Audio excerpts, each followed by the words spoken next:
this video, it's going to be all about thought tracking. It's going to be about what thought tracking is, how to do it, and ultimately, why you'd want to do it. Let's start with the basic definition of basic thought tracking.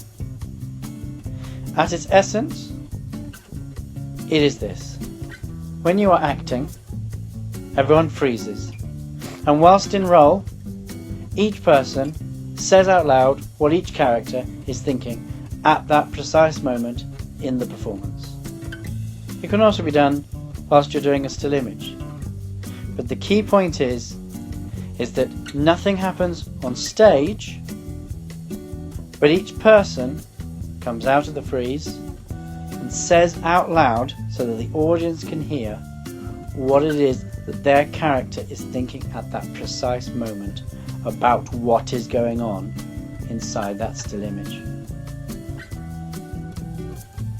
So that's what a basic thought tracking is. But there are actually at least 5 different ways of applying that into either a rehearsal situation or a performance situation. Let's start by looking at the first one. Saying out loud your thoughts. Well, this is the most simple one. This is what I was just saying. It's when you make a still image or you're in a piece of drama and it freezes and the individuals, the people performing, speak out their thoughts or feelings aloud. It can be anything. It can be words, it can be sentences, it can be a long monologue. But essentially each character comes out from the freeze and says how they feel about what is happening in the scene. That can be done slightly differently, and it can be done by a teacher or someone else coming round the group and tapping each person on the shoulder. And once you're tapped on the shoulder, then you say out loud what you're thinking at that point. Or it could be done by holding up something like a thought bubble above their head, like a cartoon. But that's basic thought tracking in terms of saying out loud what your thoughts are. The next one, thought tapping, is a development on from that first form of thought tracking. It's where in a still image you've got lots of actors, they might all freeze, but for an actor you might also have another person, another member of the class, and they say out loud the thought track rather than the person playing the character. Now, you remember the first one, saying out loud what are your thoughts, and I said that can be just a few words, just 1 or 2 words for sentences to an entire monologue.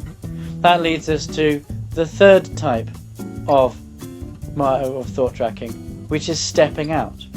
And that's when a character steps out of a scene and addresses the audience completely and tells them about how they're feeling, sharing thoughts in a way that provides deeper insight for the character for the audience. That's quite popularly done on television programs that I know you will recognise. The fourth form of thought tracking is in the form of conscious alley. Conscious alley is another technique used quite often to explore a theme of a context, but one way of doing it is using thought tracking. And in this instance, you'll have a whole class who would line up to form an alleyway, and one person where might be the central character within that play or book that you are studying. Everyone else in the corridor also has a character from the book, and as that person walks down the alleyway,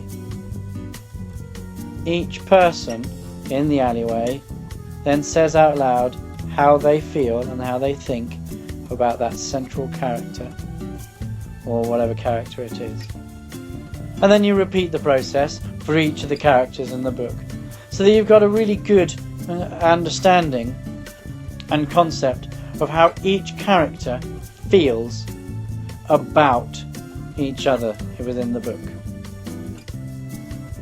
The final way that I want to look at in terms of how doing thought tracking is good bad conscience theatre. This takes it to a completely new level where, again, in a freeze frame, or a still image, or action which has been frozen, everyone stands still. But behind each character stands two further people, one representing their good conscience and one representing their bad conscience.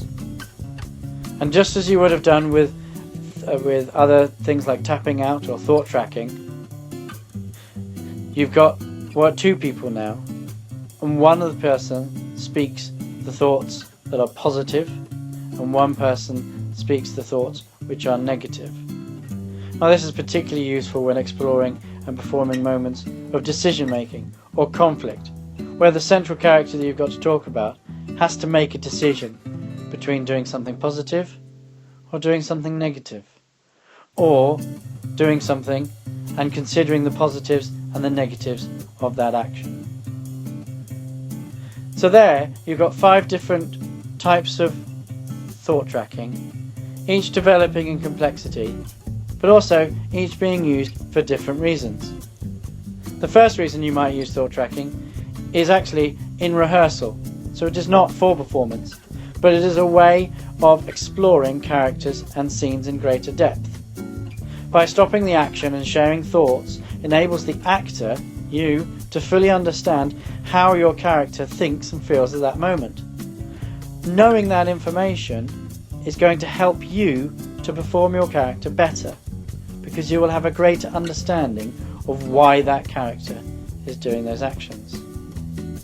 Sometimes the character might feel something different to the words they're speaking.